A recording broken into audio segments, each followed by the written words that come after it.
चलिए, last class में हम लोगों ने केमिकल बॉन्डिंग स्टार्ट कर दिया था और केमिकल बॉन्डिंग में अभी आपको exception to Lewis octet rule के ऊपर चला हमको डिस्कशन करना बाकी था ना।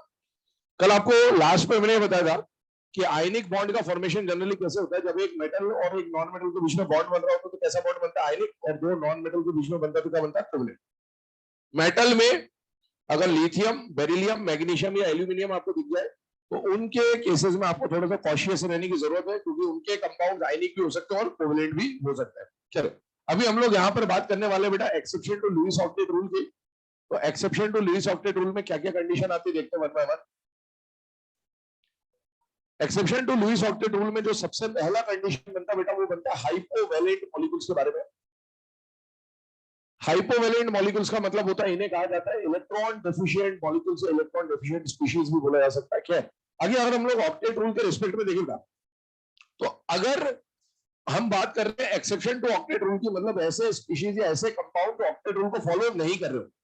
अब ऑक्टेट रूल को नहीं फॉलो करने के दो तरीके हो सकते हैं, या तो लेस देन ऑक्टेट इलेक्ट्रॉन्स हो या फिर मोर देन ऑक्टेट इलेक्ट्रॉन्स हो। तो अगर लेस देन ऑक्टेट इलेक्ट्रॉन है तो इनको क्या बोलते हैं बेटा हाइपोवैलेंट, और अगर मोर देन इलेक्ट्रॉन आ जाए तो उन्हें क्या बोल जाता है, मोर देन 8 आ जाए तो उसे क्या बोलते हैं बेटा hypervalent molecules. Hypervalent जो मॉलिक्यूल्स होते हैं इनको एक्सपांडेड ऑक्टेट मॉलिक्यूल्स भी कहा जाता है।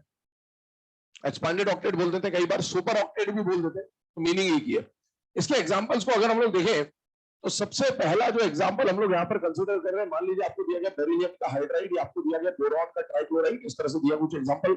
यहाँ पर एग्जांपल की अगर हम लोग बात करें, दिया PCl5, SF4 दे दिया, SF6 दे दिया, IF7 दे दिया, ऐसा कोई एग्जांपल हम लोग ले लेते हैं। एक बात समझिएगा, बॉन्ड का फॉर्मेशन समझना बहुत जरूरी है, क्योंकि अगर आयनिक बॉन्ड बन रहा होगा तो ऑक्टेट चेक करने के लिए आपको पहले आयंस को तोड़ना पड़ेगा, और फिर आयंस में चेक करोगे इंडिविजुअली कैटायन में ऑक्टेट पूरा है या नहीं, एनायन में ऑक्टेट पूरा है या नहीं। और अगर कोवलेंट बॉन्ड बन रहा है तो आप शेयरिंग से काउंट करोगे कि शेयरिंग होने के बाद ऑक्टेट पूरा है या नहीं है। देखिए इधर ध्यान सुनिएगा, समझिएगा। सपोज हम इन एग्जांपल्स के ऊपर वन बाय वन ये बातें डिस्कस करें। पहली बात, बॉन्ड को पहचानने का से शुरुआत करते हैं हम लोग। इधर इसको भूल जाइए थोड़ी देर के, बोरॉन मेटल है या नॉन मेटल बेटा, नॉन मेटल। और क्लोरीन भी क्या है, non metal. Non metal non metal का बॉन्ड कैसे बनेगा, कोवलेंट। कोवलेंट कैसे बनता है, ट्रांसफर से या शेयरिंग से, sharing. Non metal non metal, non metal non metal, non metal non metal, non metal non metal, कैसा बॉन्ड बन रहा होगा, शेयरिंग से। अगर शेयरिंग से बॉन्ड बन रहा है मतलब कोवलेंट बॉन्ड बन रहा होगा। यहां पर आइए, बेरिलियम क्या है, मेटल। हाइड्रोजन क्या है, non metal. Metal non metal का बॉन्ड आयनिक होना चाहिए, लेकिन कल आपको बोलता है लिथियम, बेरिलियम, मैग्नीशियम, एल्यूमिनियम में थोड़ा सा कॉशियस रहता है। इसके बारे में आपको इंफॉर्मेशन दी जा रही है कि ये कोवलेंट होता है। आपको इसको याद ही रखना है कि ये कोवलेंट होता है, पोलराइजेशन की वजह से होता है, वो आगे देखा जाएगा, पर ये कोवलेंट है। अगर ये कोवलेंट है इसका मतलब है यहां पर बताइए ट्रांसफर हुआ होगा या शेयरिंग हो रहा होगा, शेयरिंग। तो अभी ये सारे शेयरिंग वाले एग्जाम्पल है अभी आपके साथ। अगर ये सारे शेयरिंग वाले एग्जाम्पल है तो एक बात बताओ, अगर कोई सिंगल बॉन्ड बनाता है तो वहां पर कितने इलेक्ट्रॉन की शेयरिंग होती है, दो की, एक सेंट्रल एटम की और एक साइड एटम की। तो अब आप बताओ बेरिलियम के आउटर मोस्ट शेल में कितने इलेक्ट्रॉन होते, तो बॉन्डिंग में हमेशा वैलेंशियली आउटर मोस्ट शेल पार्टिसिपेट करेगा। हाइड्रोजन अगर साइड एटम की तरह काम कर रहा है तो हाइड्रोजन साइड एटम में कितने बॉन्ड बनाता है, सिंगल, डबल या ट्रिपल, सिंगल। एक हाइड्रोजन सिंगल बनाएगा, दूसरा हाइड्रोजन भी सिंगल बनाएगा। इसका मतलब एक हाइड्रोजन एक इलेक्ट्रॉन देगा बॉन्डिंग में और दूसरा हाइड्रोजन भी एक इलेक्ट्रॉन देगा, मतलब टोटल हाइड्रोजन से कितने इलेक्ट्रॉन मिलेंगे, तो अगर हम इसका सम करें तो बेरिलियम के पास टोटल इलेक्ट्रॉन बॉन्डिंग के बाद आउटर मोस्ट शेल में कितने हो जाएंगे, 4। जिसको अगर हम लोग डायग्रामेटिकली बनाए, पर डायग्राम हम लोगों के पास टाइम नहीं रहेगा बार बार बनाने का, तो हमें इस तरीके को समझना जरूरी है। बेरिलियम के पहले शेल में 2 इलेक्ट्रॉन है और हाइड्रोजन ने एक एक इलेक्ट्रॉन दिया, इसी को हमने यहाँ रिप्रेजेंट किया है। टोटल इलेक्ट्रॉन कितने आ रहे बेटा, 4। क्या ये ऑक्टेट रूल को फॉलो कर रहा है, नहीं, पर ये ऑक्टेट से ज्यादा या ऑक्टेट से कम है, ऑक्टेट से कम। और अगर कोई ऑक्टेट से कम है तो हम उसको क्या बोल देंगे, हाइपोवैलेंट या इलेक्ट्रॉन डेफिशिएंट। चाहे इसके पास अभी ऑक्टेट पूरा होने के लिए इलेक्ट्रॉन की रिक्वायरमेंट है या नहीं है, और ऐसी चीजें जिनके पास इलेक्ट्रॉन की अभी कमी है उनको हम लोग आगे जाके लुईस एसिड की तरह काम करवा रहे होंगे, क्योंकि इसके पास वेकेंट ऑर्बिटल अवेलेबल होगा। आइए इसके बाद BCl3 की बात करते हैं। नॉन मेटल कोवलेंट बॉन्ड बन रहा है, शेयरिंग से बन रहा है बेटा। तो शेयरिंग की बात कर लेते हैं। बोरॉन के आउटर मोस्ट शेल में 3 इलेक्ट्रॉन होते हैं, और क्लोरीन अगर साइड एटम में आए तो सिंगल बॉन्ड बनाएगा।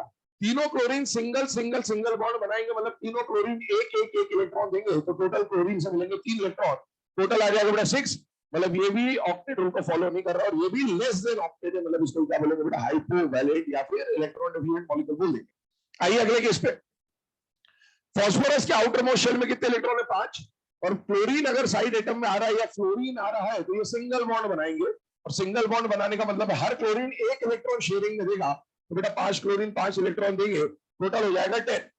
और ये ऑक्टेट से ज्यादा है, और इसीलिए इसको क्या बोलेंगे बेटा? हाइपर वैलेंट, या फिर क्या बोलेंगे बेटा? Expanded octet. एक बात क्लियरली समझिए, हाइपर वैलेंट या एक्सपांडेड ऑक्टेट बनाने का कारनामा केवल उन्हीं मॉलिक्यूल में होगा जहां सेंट्रल एटम कम से कम थर्ड पीरियड या उससे ज्यादा का हो।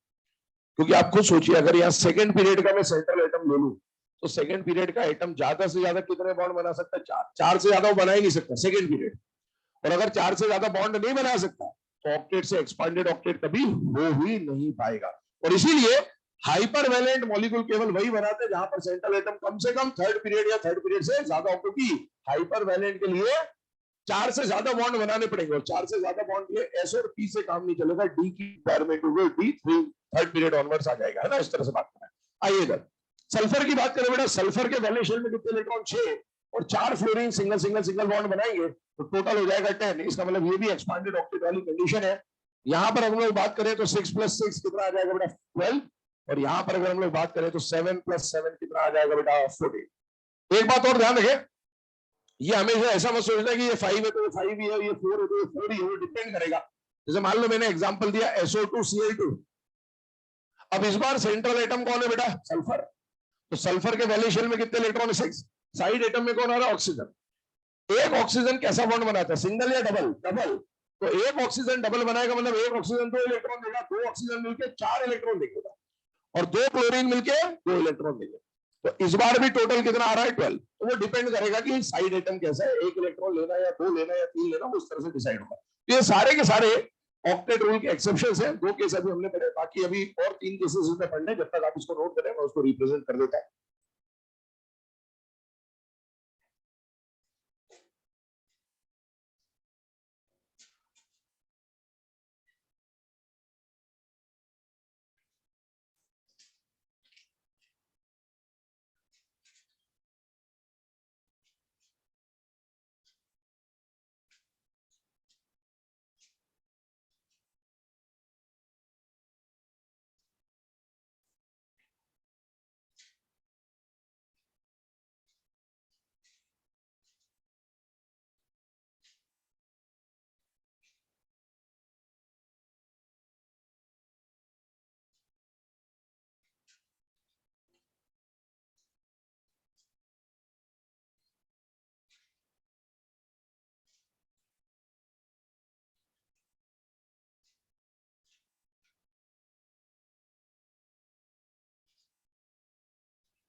चलिए बेटा, है ना?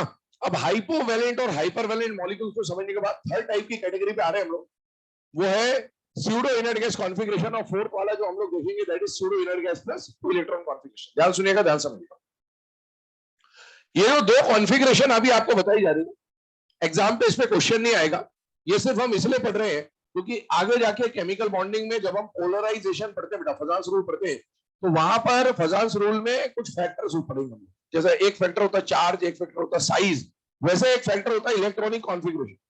और उस कॉन्फ़िगरेशन वाले फैक्टर में एक ऑर्डर आपको लिखा जाता है 8 इलेक्ट्रॉन 18 इलेक्ट्रॉन 18 + 2 इलेक्ट्रॉन, उस तरह की एक बात आएगी। तो उस कॉन्फ़िगरेशन में इनकी जरूरत पड़ने वाली होगी, तो इनकी टर्म से हम पहले से यूज टू हो जाए, इसलिए आपको लिखाया जा रहा है। हालांकि ये भी एक्सेप्शन है लुईस ऑक्टेट रूल के, बट इस पे क्वेश्चन नहीं फ्रेम होता है। सबसे पहले बात करते हैं pseudo inert gas configuration. Pseudo inert gas configuration किसे बोला जाता है? जब किसी केटायन के आउटर मोस्ट शेल में 18 इलेक्ट्रॉन प्रेजेंट हो। कितने इलेक्ट्रॉन प्रेजेंट हो? 18। उस कॉन्फ़िगरेशन को बोलते हैं बेटा pseudo inert gas configuration. Actual में ये आउटर मोस्ट शेल नहीं होगा, ये n-1 शेल होगा, क्योंकि केटायन जब बन रहा होगा तो आउटर मोस्ट शेल से तो कुछ इलेक्ट्रॉन निकल गए होंगे, तो जो अंदर वाला शेल है वो भरा हुआ होना चाहिए। और उसमें कॉन्फ़िगरेशन में कितने इलेक्ट्रॉन होने चाहिए? 18। और 18 का मतलब है S2P6 D10। जब ये भरा होगा, S2 भरा होगा, P6 भरा होगा, D10 भरा होगा, तब जाके 18 से। एग्जाम्पल की मैं बात कर रहा हूं, कॉपर, जिंक, गैलियम, बहुत सारे एग्जाम्पल हो सकते हैं। जिंक के हिसाब से हम लोग समझने की कोशिश करें। जिंक का कॉन्फ़िगरेशन एटॉमिक नंबर 30 है बेटा। 1s2 2s2 2p6 3s2 3p6 4s2 3d10 shuffle करके लिख दिया शेल नंबर के हिसाब से। अब जैसे ही जिंक पे +2 आएगा, +2 आने का मतलब है इलेक्ट्रॉन कहां से निकलेगा बेटा? आउटर मोस्ट शेल से। और ये इलेक्ट्रॉन निकल गए।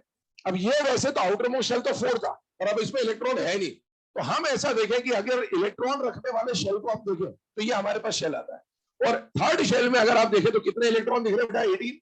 तो ऐसा कैटायन जिसके आउटर मोस्ट शेल में या शेल रखने इलेक्ट्रॉन रखने वाले सबसे आउटर मोस्ट शेल में 18 इलेक्ट्रॉन आ जाए, ऐसे को हम लोग क्या बोलते हैं बेटा? Pseudo inert gas configuration. ध्यान रखना, 18 टोटल इलेक्ट्रॉन नहीं है, 18 आउटर मोस्ट शेल के इलेक्ट्रॉन है, बाकी टोटल इलेक्ट्रॉन और कुछ भी हो सकते हैं, चलेगा। तो ऐसे कैटायंस को बोलते हैं बेटा pseudo inert gas configuration. Pseudo inert gas क्यों बोला, उसका कारण समझ लीजिए।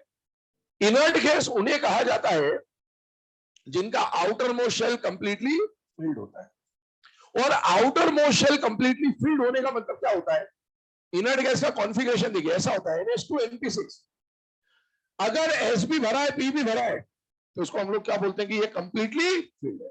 एक्चुअल में इसमें शेल के अंदर सबशेल को देखा जा रहा है कि इसका भी सबशेल फिल्ड है, इसका भी सबशेल फिल्ड है।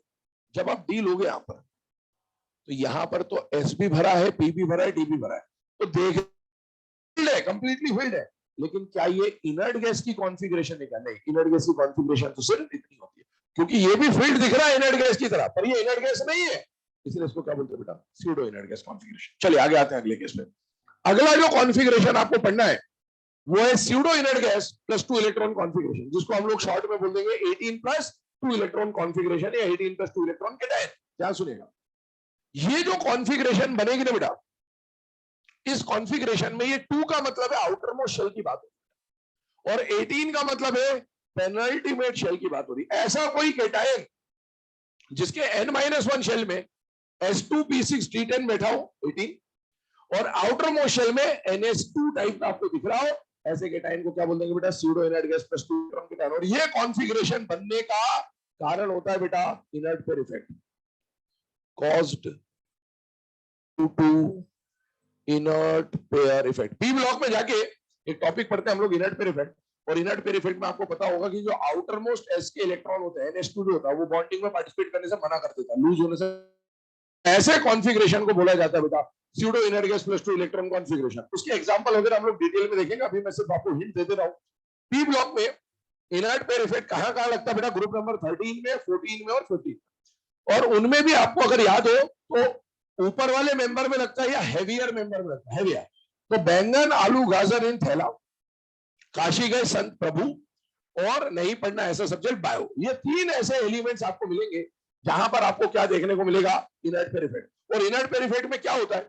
इनर्ट पेयर इफेक्ट में जो मेंबर होता है, नीचे वाला जो मेंबर होता है, वो अपने ग्रुप स्टेट से 2 यूनिट कम स्टेट दिखाना प्रेफर करता है।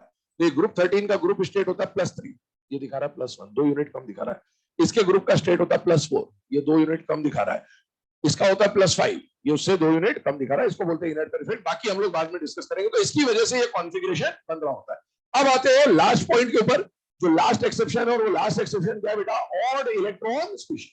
अभी ऑड इलेक्ट्रॉन स्पीशीज क्या है, ध्यान सुनिएगा। ऐसा कोई भी मॉलिक्यूल या ऐसा कोई भी स्पीशीज, जैसे मैं एग्जांपल के फॉर्म में लेता हूं NO2 और ClO3, क्योंकि हमें पढ़ना भी है सिलेबस में, तो इन्हीं को लेकर चल रहा है। अगर कोई ऐसा मॉलिक्यूल या ऐसा कोई स्पीशीज हो जिसके वैलेंस इलेक्ट्रॉन या टोटल इलेक्ट्रॉन का सम ऑड नंबर आ जाए, जैसे अप्लाई करके देखते हैं। मान लीजिए NO2 की बात कर रहे हैं, NO2 में वैलेंस के हिसाब से पहले मैं सॉल्व कराता हूं। नाइट्रोजन के वैलेंस शेल में कितने इलेक्ट्रॉन है? 5। और ऑक्सीजन के वैलेंस शेल में कितने इलेक्ट्रॉन होते हैं? 6। एक ऑक्सीजन के वैलेंस शेल में 6 होते हैं, तो बेटा 2 ऑक्सीजन के वैलेंस शेल में होंगे 12। जब आप इसको ऐड करोगे आ जाएगा 17। ये जो नंबर है 17, ये ऑड है या इवन है बेटा? ऑड। तो ऐसा कोई स्पीशीज जिसका वैलेंस इलेक्ट्रॉन का सम ऑड आ जाए, उसे क्या बोलते हैं बेटा? Odd electron species. या फिर आप वैलेंस नहीं निकालना चाहे, आप टोटल निकालना चाहे तो वो भी निकाल सकते, कोई दिक्कत नहीं है। इसके नाइट्रोजन के टोटल इलेक्ट्रॉन होते हैं 7, और एक ऑक्सीजन के अंदर टोटल 8 इलेक्ट्रॉन होते हैं, 8 होते हैं। तो 2 ऑक्सीजन में 2 × 8 हो जाएंगे, मतलब 16 हो जाएंगे। ऐड करेंगे आ जाएगा 23। क्या ये नंबर भी ऑड है बेटा? यस।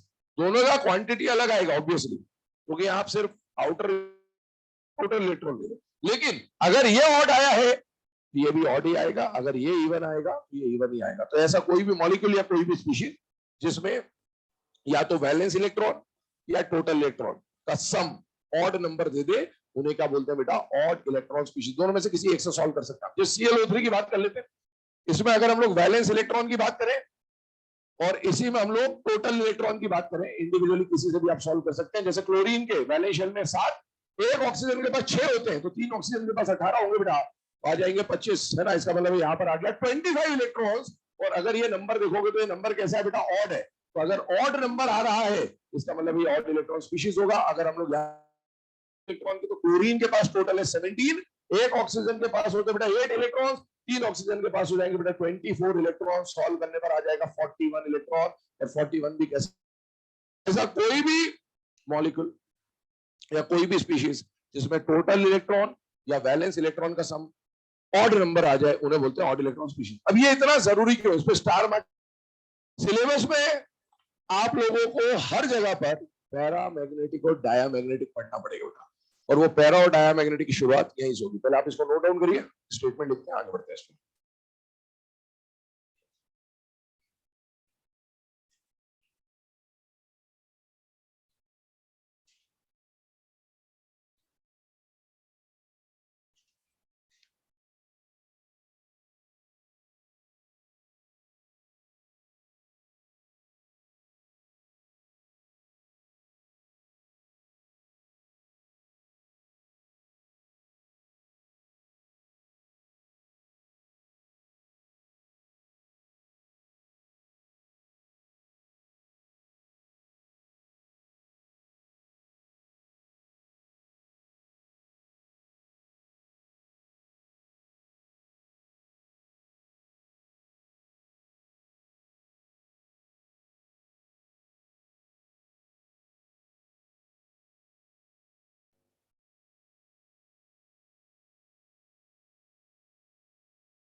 ये आपके सामने कंडीशंस लिखी हुई है, इसके बारे में डिस्कशन कर रहे हैं हम लोग। क्या क्या क्वेश्चन फ्रेम हो सकते हैं, क्वेश्चन पे बाद में आते हैं, पहले नोट के ऊपर बात। एक टर्म आएगी बेटा पैरामैग्नेटिक, और दूसरी टर्म क्या आती है बेटा? डायामैग्नेटिक। बहुत कॉमनली यूज टर्म्स है। पैरामैग्नेटिक वो होते हैं बेटा जिनके पास कम से कम एक अनपेयर्ड इलेक्ट्रॉन हो या एक से ज्यादा अनपेयर्ड हो। मतलब सीधी सी बात है, अगर किसी के पास अनपेयर्ड है तो पैरामैग्नेटिक होगा, और किसी के पास अनपेयर्ड नहीं है वो क्या होगा? डाया। अब पैरामैग्नेटिक की शुरुआत होती है बेटा अनपेयर्ड इलेक्ट्रॉन के साथ। एक स्टेटमेंट आप देखेंगे या एक कंडीशन आप देखेंगे कि अगर मान लो किसी के पास 25 इलेक्ट्रॉन, ये कोई भी नंबर ले लो, ऑड है सारे, कोई भी नंबर ले लो, एक डब्बे में एक ऑर्बिटल में मैक्सिमम कितने इलेक्ट्रॉन आ सकते? तो अगर आप इसकी पेयरिंग करवाना चाहो भी तो आप कितनी भी पेयरिंग करा लो, कम से कम एक अनपेयर्ड बचेगा। चाहे आप इसमें कितनी भी पेयरिंग करा लो, उसमें कितनी भी पेयरिंग करा लो, इसमें कितनी भी पेयरिंग करा लो, इन सबके पास कम से कम एक अनपेयर्ड बचेगा। और अगर किसी के पास भी, ऐसा नहीं कि इनके पास एक ही अनपेयर्ड, एक से ज्यादा भी है, लेकिन किसी के पास भी आप चेक करोगे तो कम से कम एक अनपेयर्ड बच रहा होगा। और अगर किसी के पास भी एक अनपेयर्ड है, इसका मतलब वो क्या होगा? पैरा। स्पीशीज के बारे में कंफर्म होता है कि odd electron species are always paramagnetic. आपको एग्जाम में जब क्वेश्चन आता है ना, तो आपसे पूछता है विच of the following is paramagnetic. आपको हमेशा कोई भी क्वेश्चन हो, चाहे वो केमिकल बॉन्डिंग हो, चाहे कोऑर्डिनेशन केमिस्ट्री हो, चाहे कहीं भी हो, आपको सबसे देखना होता है। अगर ऑड नंबर है तो इसका मतलब कंफर्म है कि वो पैरामैग्नेटिक। और आपको एग्जाम में ऑप्शन ऐसे बना के देगा, अगर उसको पैरा पूछना है तो 3 इवन देगा और 1 ऑड देगा, 1 करो निकलो। और अगर उसको डाया पूछना है तो 3 ऑड देगा और 1 इवन देगा, टिक करो निकलो। बस इतना ही पूछता है आपसे, ठीक है ना। हालांकि इसमें टिपिकल बनाया जा सकता है, लेकिन उसके ऊपर बात करेंगे अभी हम लोग 1 बाय 1। पहले स्टेटमेंट बोल रहा हूँ, नोट बोल रहा हूँ, फर्स्ट पॉइंट बना के लिखिएगा। Odd electron species are always paramagnetic in nature. Odd electron species paramagnetic in nature, ये कंफर्म है बेटा। कोई भी ऑड इलेक्ट्रॉन स्पीशीज आ जाए हमेशा पैरामैग्नेटिक है। पैरा या डाई का क्वेश्चन है, सबसे पहले आपको ऑड इलेक्ट्रॉन और इवन इलेक्ट्रॉन ढूंढना होता है। अच्छा, अगर ऑड इलेक्ट्रॉन पैरामैग्नेटिक है तो बताइए इवन इलेक्ट्रॉन वाला क्या होगा? ऐसा कुछ भी नहीं होता, दोनों हो सकता है। इसीलिए जो लिखाया जाए उसी को पढ़े, उसके अलावा अपनी तरफ से कुछ और सोचने की कोशिश ना करें, है ना। ये हमेशा खतरनाक होता है। तो सेकंड पॉइंट इसलिए लिखवा दे रहा हूं ताकि आप है ना ऐसी गुस्ताखी लेना। Even electron species may be paramagnetic और इवन इलेक्ट्रॉन स्पीशीज में बी पैरामैग्नेटिक और डायामैग्नेटिक, कुछ भी हो सकता है दोनों में से। तो ऑड के लिए तो कंफर्म है कि ऑड इलेक्ट्रॉन स्पीशीज तो हमेशा पैरामैग्नेटिक होगा, लेकिन इवन वाला कुछ भी हो सकता है। तो सर इवन वाला कब पैरा होगा कब डाया होगा वो कैसे पता चलेगा? तो आपको उसमें इलेक्ट्रॉन को देखना पड़ेगा, बेसिकली पेयर्ड है या अनपेयर्ड है वो चेक करेंगे पहले। यहां तक लिखने के बाद कुछ क्वेश्चंस के ऊपर डिस्कशन करते हैं, उसमें वो चीज भी हम लोग कवर कर लेंगे। लिखिएगा, पहला क्वेश्चन लिखिएगा, identify the electron deficient molecule. Identify the electron deficient molecule. Identify the electron deficient molecule. पहला ऑप्शन लिखिएगा CCl4 कार्बन। अगला ऑप्शन लिखे NF3। अगला ऑप्शन लिखे BeH2। अगला ऑप्शन लिखे SF4। Correct answer is BeH2, है ना। बेरिलियम का जो हाइड्राइड है। वैसे पहले आप इन चारों के ऑप्शन देखें, चारों के ऑप्शन में आपको कोवेलेंट बॉन्ड बनते हुए दिख रहे होंगे, है ना। सारे कोवेलेंट बॉन्ड है, क्योंकि BeH2 मैंने अभी आपको बताया कोवेलेंट है, और बाकी सब नॉन मेटल है, सब कोवेलेंट है। कोवेलेंट है मतलब शेयरिंग हो रही होगी, तो शेयरिंग के बेसिस पे यहां देखना है। अगर कोई आयनिक होता तो आयनिक के बेसिस पे देखना होता है। ये बात ध्यान रखिए, हमेशा सिर्फ शेयरिंग मत करा देना, बॉन्ड पे डिपेंड करेगा। ये सारे कोवेलेंट है, इसलिए शेयरिंग से आप देख रहे हो, और शेयरिंग करके देखेंगे तो आपको एक ही लेस देन ऑक्टेट मिलेगा, और वो कौन है बेटा? BeH2। चलिए अगला क्वेश्चन लिखे, identify the hypervalent molecule. Identify the hypervalent molecule. Identify the hypervalent molecule. Options यही है। Correct answer is SF4। Third period का एक ही उसमें ऑप्शन, और वो है SF4। और कम से कम हाइपर वैलेंट होने के लिए थर्ड पीरियड का मेंबर तो चाहिए ही चाहिए, थर्ड या थर्ड से ज्यादा तभी बन पाएगा। SF4 में कितने इलेक्ट्रॉन है बेटा? 10, वो हाइपर वैलेंट हो जाएगा। थर्ड क्वेश्चन लिखे इसके बाद,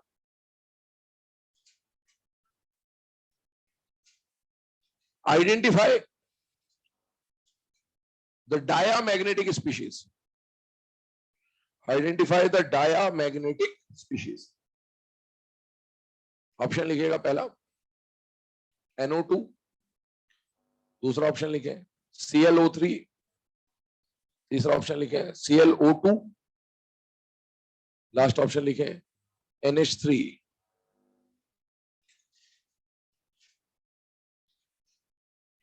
अब आप इसमें इलेक्ट्रॉन की काउंटिंग देख लें फटाफट एक बार।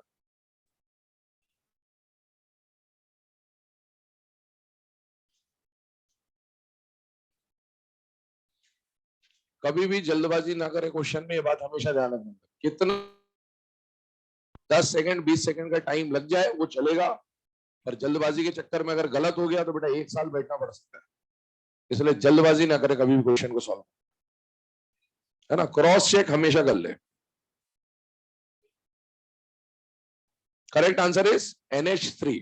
बाकी शुरू के जो तीनों है उनको आप देखेंगे तो सारे odd electron odd electron odd electron, है ना। ऑड इलेक्ट्रॉन स्पीशीज है तो इसका मतलब है वो क्या होंगे बेटा, पैरामैग्नेटिक होंगे। और एक ही इवन इलेक्ट्रॉन दे रखा है, तो इवन वाला वैसे तो कुछ भी हो सकता है, पैरा या डाया, लेकिन एक ना एक ऑप्शन सही होगा, तो ऑब्वियसली वो इवन वाला ऐसे ही दिया होगा जो ऑलरेडी डायामैग्नेटिक होगा। तो ये आंसर है इसका। अगला question, the paramagnetic species, identify the paramagnetic species. पहला ऑप्शन लिखे ट्री, दूसरा ऑप्शन लिखे नियॉन, तीसरा ऑप्शन लिखे मैग्नीशियम, अगला ऑप्शन लिखे silicon.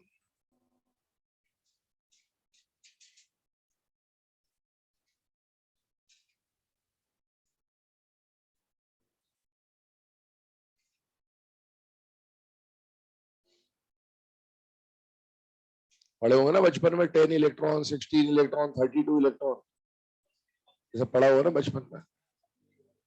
Correct answer is silicon.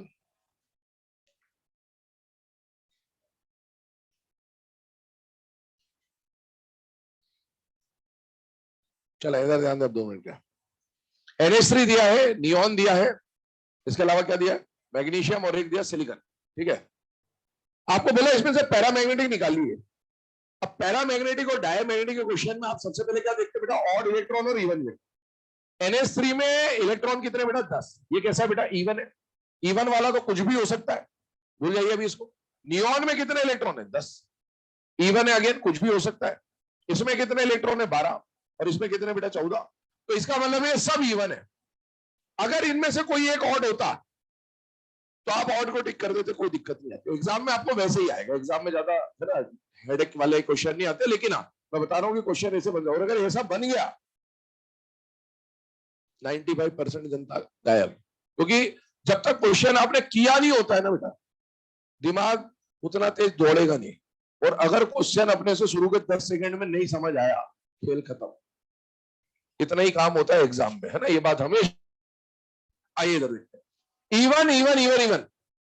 अब इवन में क्या करना है, चेक करिए इसको। देखिए क्या ये एटम है या मॉलिक्यूल है बेटा, मॉलिक्यूल।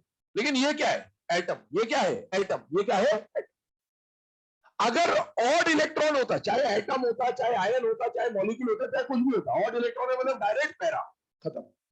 लेकिन इवन में 2 तरह के क्वेश्चन बनेंगे, या तो मॉलिक्यूल देगा या एटम या आयन देगा। एटम या आयन एक जैसे सॉल्व करना है। एटम या आयन को कॉन्फ़िगरेशन से सॉल्व करते हैं। किस सॉल्व करते हैं, कॉन्फ़िगरेशन। चलिए, क्या नियॉन का कॉन्फ़िगरेशन लिखना आता है बेटा, 1s2 2s2 2p6। इस कॉन्फ़िगरेशन को देख के पहचानो, क्या इसमें कोई अनपेड इलेक्ट्रॉन होगा, नहीं, क्योंकि H2 भरा हुआ है, H2 भरा हुआ, P6 भरा हुआ, सब पेयर्ड है, और सब पेयर्ड है, तो क्या हो जाएगा, डायमैग्नेटिक। मैग्नीशियम 12 इलेक्ट्रॉन है बेटे, कॉन्फ़िगरेशन बनेगा 1s2 2s2 2p6 3s2, सबके सब पेयर्ड है बेटे। अगर आपको अभी भी पेयर्ड समझना है तो आप डब्बे वाला डायग्राम बना लो, ऑर्बिटल डायग्राम बना के चेक कर लो कि पेयर्ड है या अनपेयर्ड है, आराम समझ में आ जाएगा। सिलिकॉन का ही है, सिलिकॉन का कॉन्फ़िगरेशन नियॉन लिख देता हूं मैं, अब शॉर्ट में लिख देता हूं, नियॉन 3s2 3p2। ये कॉन्फ़िगरेशन, ये पेयर्ड है, ये पेयर्ड है, लेकिन ये अनपेयर्ड है। और अगर ये अनपेयर्ड है तो ये जाएगा पैरामैग्नेटिक। 2 अनपेयर्ड इलेक्ट्रॉन इसमें, पी में 3 डब्बे होते हैं और सिंगल फिलिंग होगी पहले, तो P1 P2 एक एक इलेक्ट्रॉन फील्ड है। चाहे तो आप ऑर्बिटल डायग्राम बना के देख लीजिएगा, इस तरह से बनेगा 3p1 3p1 3p2, तो अनपेयर्ड है, पैरामैग्नेटिक। NH3 ये तो एटम या आयन आ जाए तो आपको इस तरह से कर लेना है। मॉलिक्यूल आए तो क्या करना है, मॉलिक्यूल आए तो स्ट्रक्चर बनाना पड़ेगा। अब स्ट्रक्चर कैसे बनाते हैं, NH3 का स्ट्रक्चर आता है सबको, पर एक बात समझ ले, NH3 आता है, सब नहीं आते होंगे, इसलिए बाकी कोई आ जाए तो क्या करना होता है वो समझ। सेंट्रल एटम के जितने भी इलेक्ट्रॉन है वो बना दो। सेंट्रल एटम के वैलेंस शेल में कितने इलेक्ट्रॉन है, 5। वैलेंस ही बनाना, अंदर वाले मत बनाना, क्योंकि बॉन्डिंग में हमेशा वैलेंस पार्टिसिपेट करेंगे। साइड एटम कौन है, हाइड्रोजन। हाइड्रोजन आएगा तो कैसा बॉन्ड बनाता है, सिंगल डबल या ट्रिपल, सिंगल। तो एक हाइड्रोजन अपने अनपेड को लाके पेयरिंग कराएगा, दूसरा हाइड्रोजन अपने अनपेड को पेयरिंग कराएगा। Electron dot structure 9th class से आप लोग बनाते हैं, वही बना रहे हैं। और ये 2 इलेक्ट्रॉन बच रहे हैं, 2 इलेक्ट्रॉन बचे तो अकेले नहीं होंगे, लोन पेयर होगा। ये अनपेयर्ड नहीं है, ये पेयर है, लोन पेयर। और ये क्या है, लोन पेयर है या बॉन्ड पेयर है, बॉन्ड पेयर, पेयर पेयर, सारे इलेक्ट्रॉन पेयर्ड, सारे पेयर्ड मतलब डाया। तो इस तरह से चेक कर सकते हैं अगर कभी आ जाए। तो इवन में कैसे चेक करना होता है, तो इवन में या तो आप स्ट्रक्चर बना के चेक कर सकते हैं, अगर मॉलिक्यूल है तो स्ट्रक्चर बनेगा, और अगर अकेला एटम या आयन है तो कॉन्फ़िगरेशन से आपको देखना पड़ेगा कि कॉन्फ़िगरेशन में कोई अनपेयर्ड इलेक्ट्रॉन है या नहीं। क्या बेटा, वैलेंस शेल किसका? हाँ हाँ हाँ, कर लो ना, काउंट कर लो, कोई दिक्कत नहीं। ये कह रहा है ऐसा कि इसमें NH3 में अगर मैं वैलेंस इलेक्ट्रॉन काउंट करूं तो वैलेंस इलेक्ट्रॉन 8 आएगा, है ना, कर सकते हो, कोई दिक्कत नहीं, कैसे भी करो। मैंने तो तरीका बता दिया जो हर जगह लग जाएगा। ठीक है, आपको कुछ नहीं आ रहा, स्ट्रक्चर बनाओ, सॉल्व कर लो, खत्म बात, गलत कभी भी नहीं होगा। अब आगे बढ़ते हैं। अभी एक बात समझना, यहां पर कुछ बच्चों के दिमाग में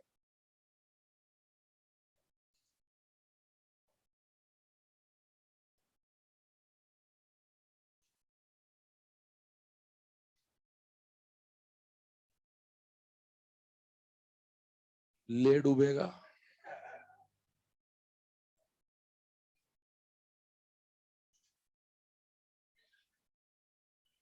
ये सब क्या होते हैं, कितने इलेक्ट्रॉन है?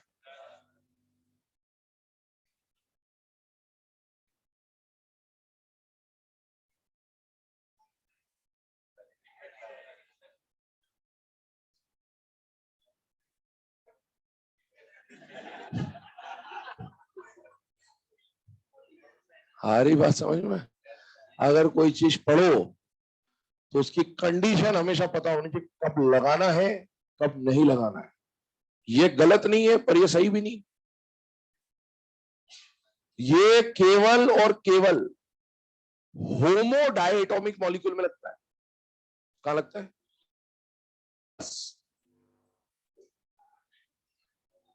उसके अलावा मत लगाना। बात समझ में आ गई? एग्जाम्पल आपके सामने दिखा दिया मैंने, खत्म खेल, ठीक है ना। तो इसको बाद में देखेंगे जब इसकी बारी आएगी, तब तक आपके सामने ये कुछ भी नहीं है, इसको भूल जाओ। सर आप इस तरह की कोई चीज होती है, इसको भूल जाए, ठीक है। तो ध्यान रखना, अगर ये आपको याद और इस इनका आंसर देते हो, है ना, फिर इंतजार करो क्वेश्चन आने का। चले, अब अगला क्वेश्चन के ऊपर आते हैं हम लोग। नेक्स्ट क्वेश्चन क्या है देखिएगा, विच of the following, which of the following follows octet rule, which of the following follows octet rule, है ना, कोई भी मॉलिक्यूल या स्पीशी या जो भी दे रहे हैं आपको, इसमें चेक करिए कौन ऑक्टेट रूल को फॉलो करता है।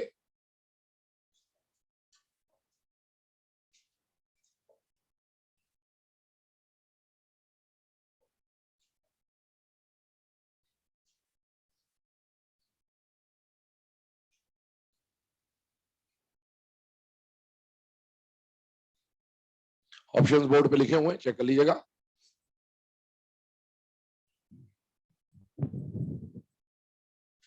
हाँ, बनाओ, आराम से बनाओ, कोई दिक्कत नहीं।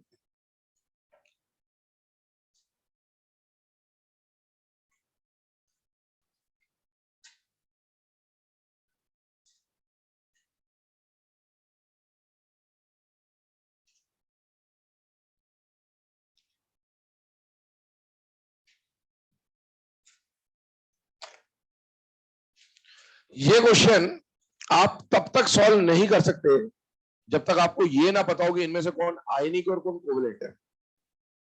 ये बात बिल्कुल समझ लें आप। इनमें से ये एक बात बताइए, एल्यूमिनियम क्या है, मेटल है या नॉन मेटल है? मेटल। अगर आपको एल्यूमिनियम मेटल नहीं पता है तो इस साल कुछ नहीं हो रहा बेटा, है ना।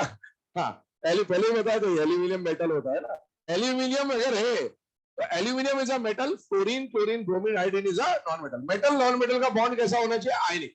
लेकिन कल आपको बोला था कि मैग्नीशियम और एल्यूमिनियम के कंपाउंड्स अगर आ जाए तो थोड़ा सा कॉशियस रहने की जरूरत।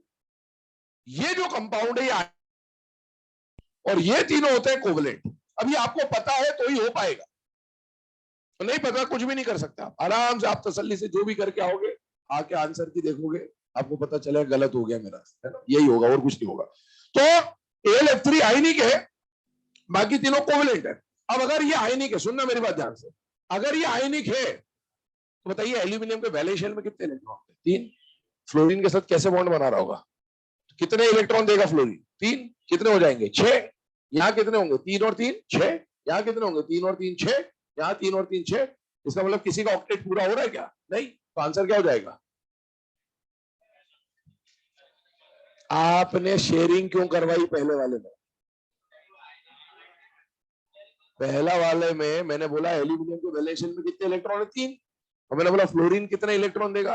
आपने बोला 3। कहा क्यों देगा भाई? शेयरिंग है, शेयरिंग है, ट्रांसफर है, आयनिक बॉन्ड है, ट्रांसफर। तोड़ो उसको। AlF3 में आप ऐसे मत सोच लेना बेटा, ये तो कोवेलेंट बॉन्ड होता है। AlF3 ऐसा नहीं मिलता है, ये तो AlCl3 का स्ट्रक्चर है, या AlBr3 का स्ट्रक्चर है, या AlI3 का स्ट्रक्चर है, ये कोवेलेंट बॉन्ड है। AlF3 तो ऐसे एग्जिस्ट करेगा ये, और जब ऐसे एग्जिस्ट करेगा तो इसको चेक करना है, और इसमें कितने इलेक्ट्रॉन है? 10 2,8। इसमें भी 10 2,8। क्या इसका ऑक्टेट पूरा है? यस। क्या इसका ऑक्टेट पूरा? यस। यही तो ऑक्टेट रूल को फॉलो कर रहा है। तो हमेशा शेयरिंग करा के मत गिन लेना, आयनिक है तो तोड़ के देखा जाएगा, और कोवेलेंट है तो शेयर करवा के देखा जाएगा कि कहां ऑक्टेट रूल फॉलो हो रहा है और कहां ऑक्टेट रूल फॉलो नहीं हो रहा है।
चले अब आगे बात करते हैं बेटा।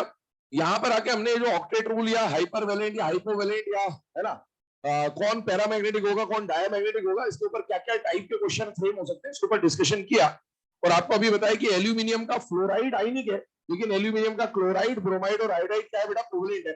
अब आगे बात करते हैं, अगले पॉइंट के ऊपर डिस्कशन चालू करते हैं, और वो है कोवेलेंट बॉन्ड। अब कोवेलेंट बॉन्ड क्या होता है, इसको समझने की कोशिश करते हैं। कल आपको बताया था कोवेलेंट बॉन्ड का फॉर्मेशन किससे होता है बेटा? शेयरिंग से। और शेयरिंग किसके बीच में होगा? नॉन मेटल के बीच में होगा। एक बात समझा, आपने जूनियर क्लासेस से ऐसा पढ़ते हुए आ रहे बेटा कि इसको हम लोग क्या बोलते हैं? Sharing of electron. शेयरिंग बोलूं या मैं ओवरलैपिंग बोलूं, बात एक ही है, ये बात ध्यान रखिएगा हमेशा। शेयरिंग बोले या ओवरलैपिंग बोले, बात एक ही है। क्यों? क्योंकि शेयरिंग का जब आप डायग्राम बनाते हो,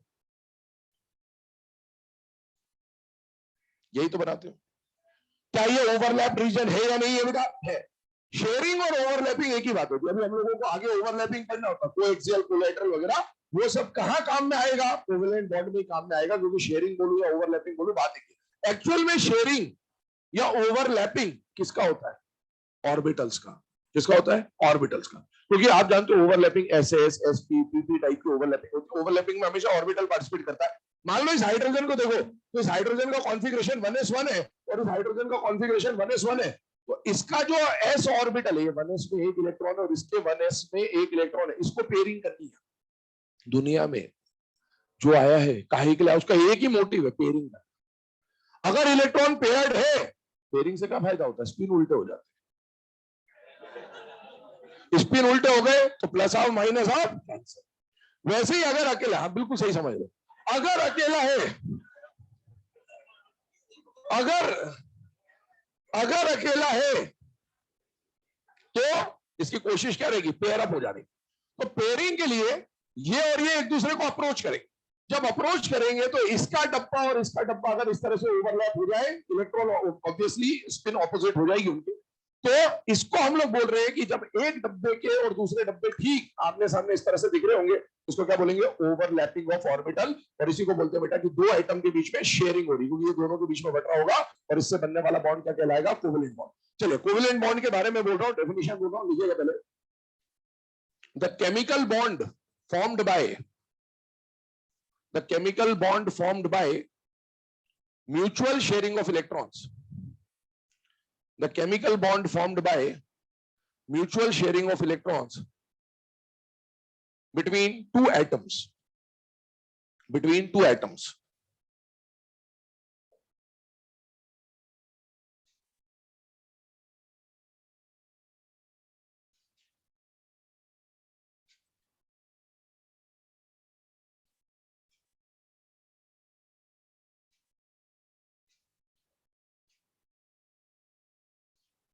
चले ध्यान सुनिएगा, ध्यान समझिएगा।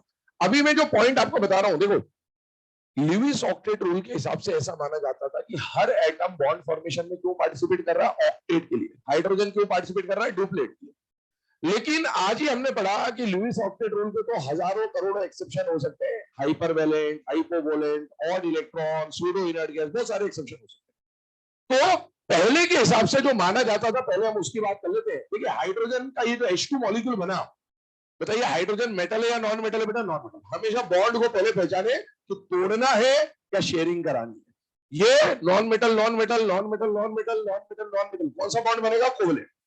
कैसे बनेगा, शेयरिंग से। अब शेयरिंग अगर हो रही है तो आप समझिए इसके पास एक इलेक्ट्रॉन है, इसके पास एक इलेक्ट्रॉन है। पहले ऐसा माना जाता है शेयरिंग कर क्यों रहता है, ऑक्टेट कंप्लीट करने के लिए। ये क्या कंप्लीट करना चाहता है, डुप्लेट। इसे डुप्लेट करने के लिए कितना इलेक्ट्रॉन चाहिए, एक। इसे कितना चाहिए, एक। इसने अपना एक इलेक्ट्रॉन रख दिया, इसने अपना एक इलेक्ट्रॉन रख दिया, इन्होंने कर ली शेयरिंग। और शेयरिंग करके क्या बना लिया, सिंगल कोवेलेंट बॉन्ड बना लिया। तो क्या ये ऑक्टेट रूल के हिसाब से बिल्कुल सेटिस्फैक्टरी रिजल्ट दे रहा है, यस। आइए इधर ऑक्सीजन को देखा गया तो O2 जब बन रहा है बेटा, इसके पास 6 इलेक्ट्रॉन है, ऑक्टेट के लिए 2 इलेक्ट्रॉन चाहिए, इसे भी 2 इलेक्ट्रॉन चाहिए। इसने अपने 2 इलेक्ट्रॉन सामने रखे, इसने भी अपने 2 इलेक्ट्रॉन सामने रखे, और इस तरह से किसका फॉर्मेशन हो गया बेटा, डबल बॉन्ड का। और यहां पर इसने अपने 3 इलेक्ट्रॉन रखे और इसने भी अपने 3 इलेक्ट्रॉन रखे, और इस तरह से किसका फॉर्मेशन हो गया, ट्रिपल बॉन्ड का। और इस तरह से इसने ड्यूप्लेट, इन्होंने ऑक्टेट पूरा कर लिया। ये पहले के हिसाब से सही माना जाता था कि बॉन्ड क्यों बन रहा है, कोवेलेंट बॉन्ड क्यों बन रहा है, ऑक्टेट कंप्लीशन के लिए। बाद में ये पता चला कि कोवेलेंट बॉन्ड का फॉर्मेशन ऑक्टेट कंप्लीशन के लिए बनता ही नहीं है, क्योंकि अगर ऑक्टेट फॉर्मेशन के लिए बनता, ऑक्टेट कंप्लीशन के लिए बनता, तो हाइपोवेलेंट, हाइपरवेलेंट ऐसे मॉलिक्यूल बनते ही क्यों, हर जगह ऑक्टेट होना चाहिए था। तो फिर इन पे ये बात क्यों एप्लीकेबल हो गई, फिर इन्होंने ऑक्टेट क्यों कंप्लीट करा, इसके ऊपर भी मतलब इनके ऊपर शक होने लगे कि तुमने क्यों पूरे कर लिए, जब दुनिया में बाकी नहीं बना रहे तो ऐसा क्या हुआ तुमने ऑक्टेट पूरा। फिर इसके पीछे लॉजिकली ढूंढा गया, तो लॉजिक क्या मिला, हाइड्रोजन का कॉन्फ़िगरेशन आप जरा ध्यान से देखिए, 1s1 है। और 1s1 का अगर मैं ऑर्बिटल डायग्राम बनाऊं तो ऐसा बनता है।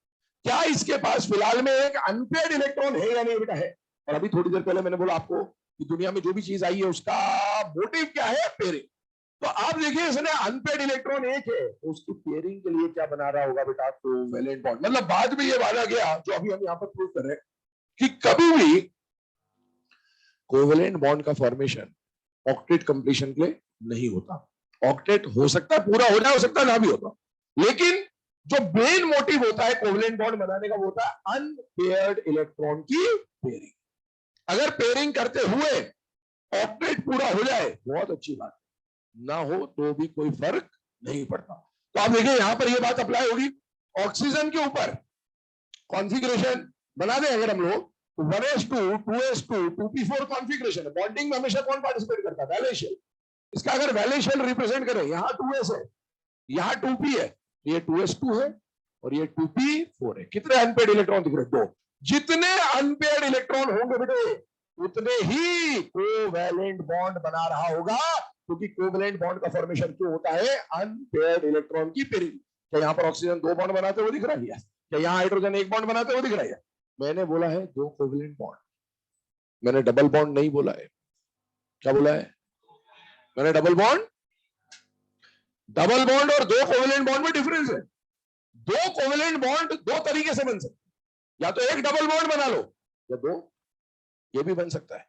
तो क्या यहां पर उनमें से कोई क्राइटेरिया फुलफिल हो रही है? जैसे H2O बनता है तो उसमें ऑक्सीजन क्या बना रहा होता है? दो बॉन्ड तो बना रहा होता है, लेकिन डबल नहीं बना रहा होता, दो सिंगल बना रहा होता है। बात यही है, ये भी यही है, ये भी यही है। दो बॉन्ड बनाने हैं, वो चाहे डबल के फॉर्म में बना ले चाहे सिंगल के फॉर्म में बना ले। या ये नाइट्रोजन का कॉन्फ़िगरेशन की अगर मैं बात करूं तो 1s2 2s2 2p3 ये कंडीशन आ रही है बेटा। बॉन्डिंग में हमेशा आउटर मोस्ट करेगा, ये आया 2p। अब आप यहां पर 2 है, ये 2p3 है। कितने अनपेड इलेक्ट्रॉन दिख रहे बेटा? 3। जितने अनपेड इलेक्ट्रॉन है उनकी पेयरिंग के लिए उतने ही कोवेलेंट बॉन्ड बनाएगा। तो 3 अनपेड इलेक्ट्रॉन मतलब 3 कोवेलेंट बॉन्ड। और क्या यहां पर 3 कोवेलेंट बॉन्ड बना रहा है नाइट्रोजन गैस? अनपेयर्ड की pairing is the motive. Pairing करते हुए डुप्लेट ऑक्टेट कंप्लीट हो जाए बहुत अच्छी बात है, पर पेयरिंग करते हुए डुप्लेट कंप्लीट ना हो, ऑक्टेट कंप्लीट ना हो तो भी कोई दिक्कत नहीं है। फास्फोरस के पास कितने इलेक्ट्रॉन वैलेंस? 5। पांचों को एक्साइट कर दो, 5 अनपेड है। तो पेयरिंग पेयरिंग पेयरिंग पेयरिंग और पेयरिंग, कितने इलेक्ट्रॉन हो गए? 10। इसको पेयरिंग से मतलब था, पेयरिंग करते हुए 6 हो 10 हो 8 हो 2 हो कोई फर्क नहीं पड़ता, ऑक्टेट से कोई मतलब नहीं है। ये बात समझ में आनी चाहिए, इसको नोट करिए, स्टेटमेंट लिखवाता हूं उसके ऊपर।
इसके बारे में नोट बोल दे रहा हूं, क्या लिखना है देखिएगा। The necessary condition for covalent bond formation, the necessary condition for covalent bond formation is pairing of unpaired electrons, not the completion of octet. Pairing of unpaired electrons, not the completion of octet. चले, मतलब covalent bond का formation जब भी होगा बेटा किस लिए होगा? अनपेड इलेक्ट्रॉन की पेयरिंग के लिए, उसका ऑक्टेट से कोई भी लेना देना नहीं होगा। चले अब आगे आते हैं, अगले वाले टॉपिक के ऊपर हम लोग डिस्कशन स्टार्ट कर रहे हैं और जो नेक्स्ट टॉपिक हमें पढ़ना है दैट इज कोवेलेंसी। कोवेलेंसी वाला जो टॉपिक है, यहाँ पर कोवेलेंसी क्या है, किस एटम की कोवेलेंसी किस मॉलिक्यूल में क्या हो सकती है, और यहाँ पर हम लोग कुछ एक्सिस्टेंस और नॉन एग्जिस्टेंस से रिलेटेड क्वेश्चंस भी पढ़ रहे होंगे। आपने कई बार देखे ऐसे क्वेश्चन आते हैं कौन सा एग्जिस्ट करता है कौन सा नहीं करता। एक बात यहाँ पर मैं क्लियर कर देना चाहता हूँ, एग्जिस्टेंस नॉन एग्जिस्टेंस जो है बेटा, ये अपने आप में बहुत बड़ा टॉपिक है। मतलब ये ऐसा नहीं कि एग्जिस्टेंस नॉन एग्जिस्टेंस यहाँ शुरू होकर यही खत्म हो जाएगा, ऐसा नहीं। एग्जिस्टेंस नॉन एग्जिस्टेंस थोड़ा बहुत यहाँ पढ़ेंगे, कुछ पी ब्लॉक में आएगा कुछ डी ब्लॉक में आएगा, मतलब हर जगह पर अलग अलग कैटेगरी के क्वेश्चन बनते हैं। अभी हम लोग दो कैटेगरी के क्वेश्चन की बात कर रहे होंगे। एक तो हम किसी सेम एलिमेंट के, जैसे मैंने कार्बन लिया या नाइट्रोजन लिया या ऑक्सीजन लिया, सेम एलिमेंट के डिफरेंट डिफरेंट न्यूट्रल कंपाउंड्स की बात कर रहे होंगे, और इन्हीं के फिर आयंस वाले जो है ना स्पीशीज होंगे उनके ऊपर बात कर रहे होंगे। जैसे आपने बहुत जनरली एक क्वेश्चन सुना होगा कि PCl5 exists but NCl5 does not exist। इस तरह के जो कॉमन टाइप के क्वेश्चन आते हैं वो अभी हमारे डिस्कशन होंगे। इसके अलावा और भी एग्जिस्टेंस नॉन एग्जिस्टेंस में बहुत सारी कैटेगरीज होती है, वो हम लोग आगे डिस्कस कर रहे हो। पहले कोवेलेंसी है क्या उसके ऊपर बात करते हैं। लिखिएगा हेडिंग कोवेलेंसी, डेफिनेशन बोल रहा हूं लिखिएगा। It is defined as the number of bonds. It is defined as the number of bonds formed by an atom. It is defined as the number of bonds formed by an atom in its ground or excited state. In its ground or excited state. In its ground or excited state. ठीक है, अभी ये जो डब्बे वब्बे बने आप बना लो as it is, मैं बाकी जब तक बना देता हूं फिर डिस्कशन स्टार्ट करते हैं इसका।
चलो बेटा ना, अब यहाँ पर ध्यान देना स्टार्ट करेंगे सब लोग।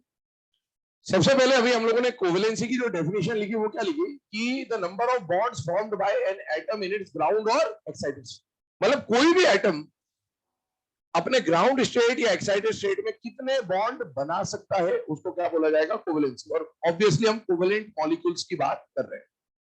तो यहाँ पर आपको नॉन मेटल का कॉम्बिनेशन दिख रहा होगा, उसी तरह की कुछ बात हो रही होगी, या जो जो कोवेलेंट होते हैं ना, क्लोराइड ब्रोमाइड आयोडाइड वाली जो बातें आपको बताई गई वो भी यहाँ पर आ सकती। अब सबसे पहले स्टार्ट कर रहे हैं हम लोग कार्बन के साथ। सुनना मेरी बात, बॉन्ड कौन कौन बनाता बेटा? नॉन मेटल और नॉन मेटल।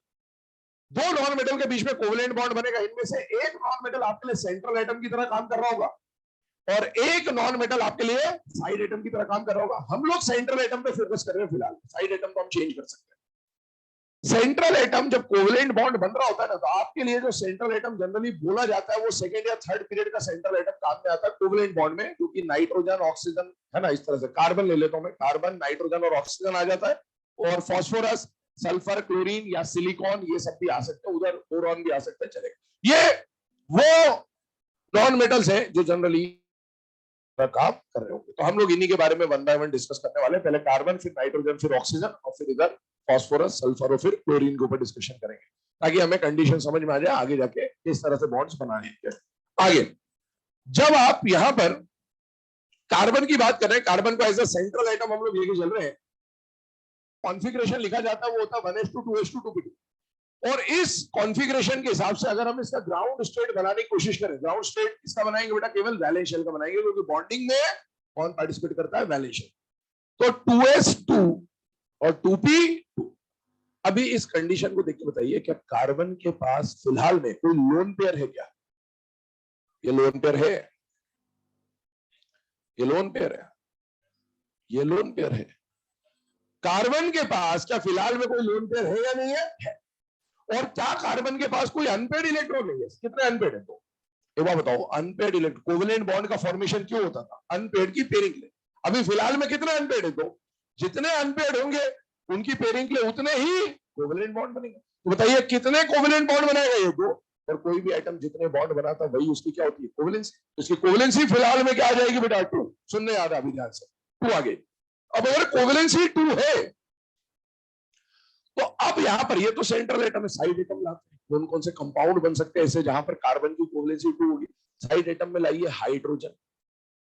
बताइए हाइड्रोजन के पास कितना अनपेड इलेक्ट्रॉन का? एक। भाई हाइड्रोजन जो आएगा वो भी तो अनपेड की पेयरिंग के लिए आया होगा, तो हाइड्रोजन के पास एक अनपेड होता है, तो एक हाइड्रोजन यहाँ के पेयरिंग करेगा और एक हाइड्रोजन यहाँ के पेयरिंग करेगा। बताइए स्पीशीज क्या बन जाएगा बेटा? CH2। अगर मैं फ्लोरीन लाता हूं तो बताइए फ्लोरीन के पास कितना अनपेड इलेक्ट्रॉन होता है? एक। फ्लोरीन सिंगल बॉन्ड बनाता है, एक अनपेड इलेक्ट्रॉन होता है 2p5, एक ही अनपेड है। तो एक फ्लोरीन यहां बॉन्ड बनाएगा, एक फ्लोरीन यहां बॉन्ड बनाएगा, क्या बन जाएगा? CF। ऐसे ही अगर मैं क्लोरीन लाता हूं तो क्या बन जाएगा? CCl2। तो ये कुछ स्पीशीज है जो कार्बन के 2 में एग्जिस्ट कर सकते हैं, और ये सब कार्बीन्स है जो आप ऑर्गेनिक केमिस्ट्री में पढ़ चुके हो। आगे बात करते हैं क्या फिलहाल में एक रूल, आगे बात कर रहा हूं, ये तो ग्राउंड स्टेट की बात हुई। सिज्विक रूल, एक रूल होता है, हमें यहां लिखने की जरूरत नहीं है, बस आप समझ लीजिए क्या होता है। सिज्विक रूल ये बोलता है कि अगर किसी एलिमेंट के आउटर मोस्ट शेल में लोन पेयर हो और उसी आउटर मोस्ट शेल में खाली डब्बा हो, तो लोन पेयर के इलेक्ट्रॉन्स को क्या किया जा सकता है? प्रमोट किया जा सकता है, प्रमोट किया जा सकता है। एक्चुअल में ये एक्साइटेशन वर्ड लिखना गलत है। एक्साइटेशन तो एक शेल से दूसरे शेल में होता है, लेकिन डे टू डे लैंग्वेज में या बुकों में भी ये बात लिखी हुई होती है कि एक्साइटेड स्टेट, और यही कॉमन चलता है, तो हम लोग इसको एक्साइटेड स्टेट बोल देते हैं, बट ये एक्साइटेड स्टेट नहीं है, प्रमोटेड स्टेट। अब आप बताओ, क्या यहां पर शेल देखना, इसका शेल नंबर क्या है? 2। इसका शेल नंबर क्या है? 2। सब शेल अलग होने से मतलब नहीं, शेल सेम होना चाहिए। क्या कार्बन के सेकंड शेल में लोन पेयर है या नहीं है? और सेकंड शेल में ही खाली डब्बा है या नहीं है बेटा? है। अगर किसी आइटम के पास अपना पेयर आउटर मोशन में प्रमोशन कर सकता है, और वो जब प्रमोशन कर सकता है तो ये इलेक्ट्रॉन जब यहां जाएगा तो ये कहानी ऐसी बन जाएगी बेटा। और ये कहानी ऐसी बनी तो अभी कितने अनपेड इलेक्ट्रॉन है? 4। क्या अभी कार्बन के पास कोई लोन पेयर है? नहीं, अनपेड है 4 होंगे। उसकी पेयरिंग लेकर बनाएगा बेटा कोवेलेंट बॉन्ड। कितने कोवेलेंट बॉन्ड बनाएगा? 4। जितने कोवेलेंट बॉन्ड बनाएगा उतनी क्या हो जाएगी? कोवैलेंसी। अगर मैं यहां पर साइड एटम हाइड्रोजन लाता हूं CH4 बन जाएगा। साइड एटम अगर क्लोरीन लाता हूं CCl4 बन जाएगा। अच्छा, साइड एटम अगर ऑक्सीजन लाता हूं तो CO2 बनेगा। CO4 मत बना देना कि यहाँ 4 दिख रहे थे, यहाँ 4 चिपका दो। एक ऑक्सीजन के पास कितने अनपेड होते हैं? 2। तो अगर एक ऑक्सीजन आएगा तो 2 के साथ पेयरिंग करेगा ना, और दूसरा ऑक्सीजन आएगा तो 2 के साथ पेयरिंग करेगा ना। तो कितने ऑक्सीजन लगे? 2 ही लगे, चारों से पेयरिंग कर दे, मतलब क्या बनेगा बेटा? CO2 बन रहा होगा। अब सुने एक और बात, ध्यान सुनना। यहां पर आप कोवेलेंसी देखिए 2 है, और यहां पर आप कोवेलेंसी देखिए 4 है। हम आज में और कल के लेक्चर में जब एग्जिस्टेंस नॉन एग्जिस्टेंस की बात करेंगे तो मैंने बोला दो तरह के स्पीशीज के ऊपर बात करेंगे। एक तो सेम एटम के neutral neutral neutral neutral molecule, मतलब न्यूट्रल से न्यूट्रल जाने की बात करूंगा, मैं ऐसे बोलूंगा न्यूट्रल से न्यूट्रल जाने पे, और एक होगा आयंस की बात होगी। अभी हम न्यूट्रल से न्यूट्रल की बात करें। आप देखिए ये जो सारे स्पीशीज आपको दिख रहे हैं, क्या ये चार्ज है या न्यूट्रल है बेटा? न्यूट्रल। ये सारे चार्ज है या न्यूट्रल है बेटा? न्यूट्रल। न्यूट्रल से न्यूट्रल में जब एटम अपनी कोवेलेंसी एक्सपांड करेगा, it will always get expanded by a value 2। 2 से 4 होगा। न्यूट्रल से न्यूट्रल में हमेशा 2 से बढ़ेगा। अगर यहाँ 2 है तो यहाँ 4 होगा, अगर यहाँ 1 है तो यहाँ पर 3 होगा, अगर यहाँ 3 है तो यहाँ 5 होगा, अगर यहाँ 4 है तो यहाँ 6 हो जाएगा। 2 से बढ़ेगा हमेशा। क्यों बढ़ेगा 2 से? आपने एक लोन पेयर को अनपेयर कर दिया, तो एक बॉन्ड ये भी बनाएगा, एक बॉन्ड ये भी बनाएगा, तो 2 बॉन्ड एक्स्ट्रा हो जाएंगे पहले से, और इसीलिए कोवेलेंसी हमेशा कितने से बढ़ेगी? 2 से। कब? न्यूट्रल से न्यूट्रल में। चार्ज में कहानी बदल सकती है, क्योंकि आप सोचो, खुद समझिएगा इस बात को। कार्बन के पास 4 इलेक्ट्रॉन है। पहले कितने इलेक्ट्रॉन थे पेयर्ड? अनपेयर्ड कितने थे? 2। और अब अनपेयर्ड कितने हैं? 4। तो पहले कितने बॉन्ड बना सकता था? 2। और अब कितने बॉन्ड बना सकता है? 4। कोवेलेंसी कितने से बढ़ी? 2 से, क्योंकि न्यूट्रल से न्यूट्रल लगा। अब मैं बोल दूं कि कार्बन का आयन बना दिया, कहानी बदल जाएगी। अब कोवेलेंसी कितने से बढ़ी? 1 से, क्योंकि पहले 2 थी और अब 3 है।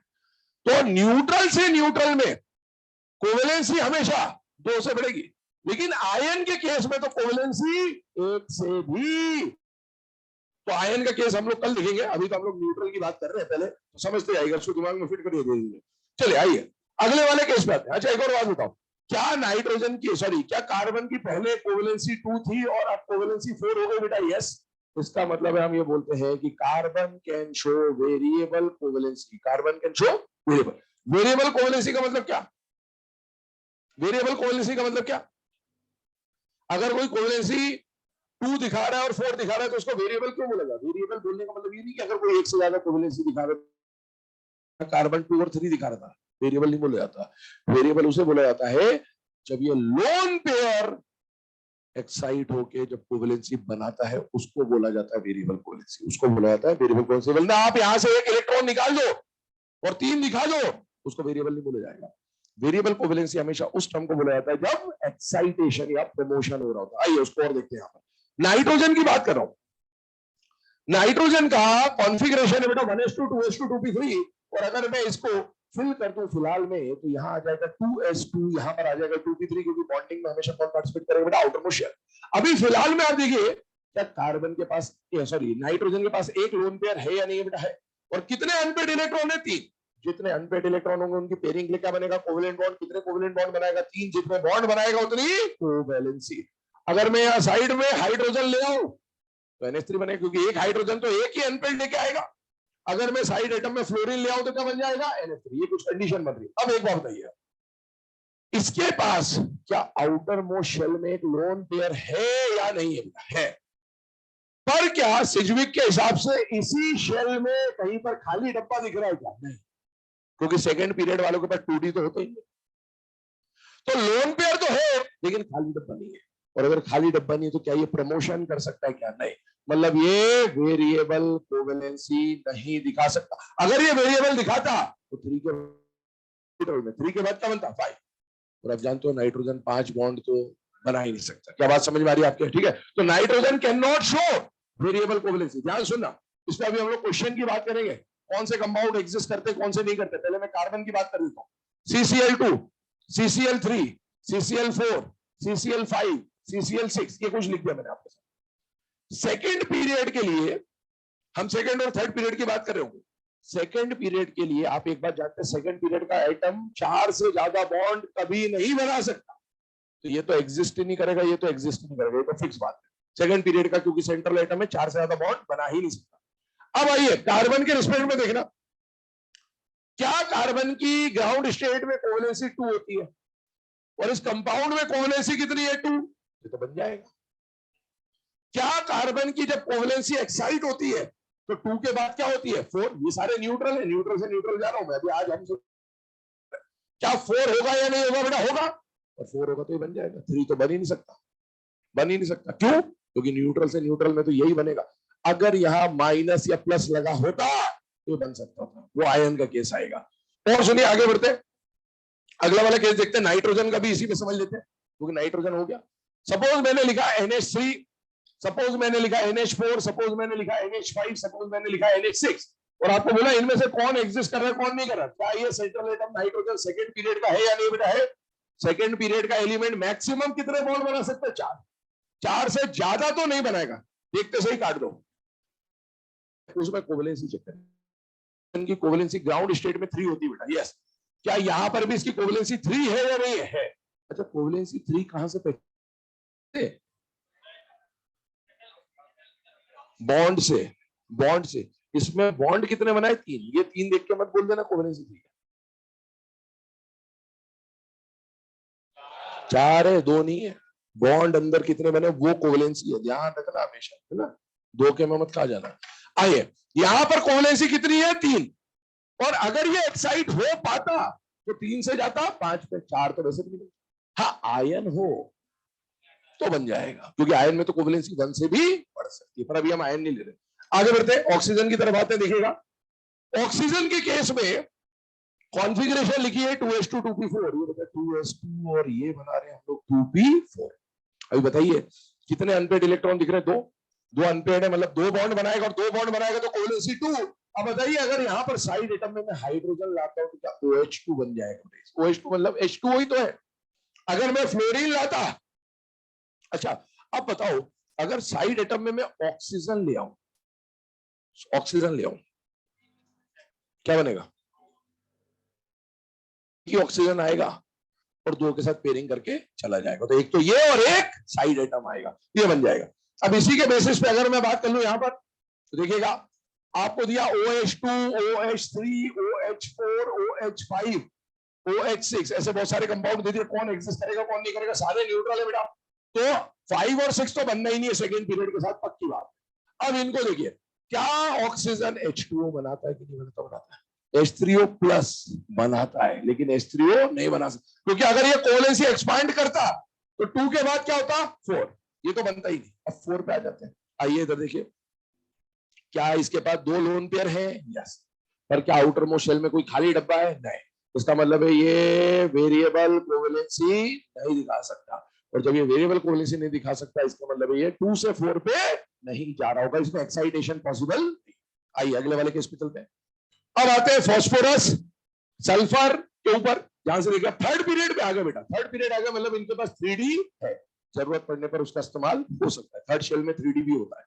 आइए, 1s2 2s2 2p6 3s2 3p3, इसका कॉन्फ़िगरेशन 3s2 3p3 हमने रिप्रेजेंट किया फिलहाल में।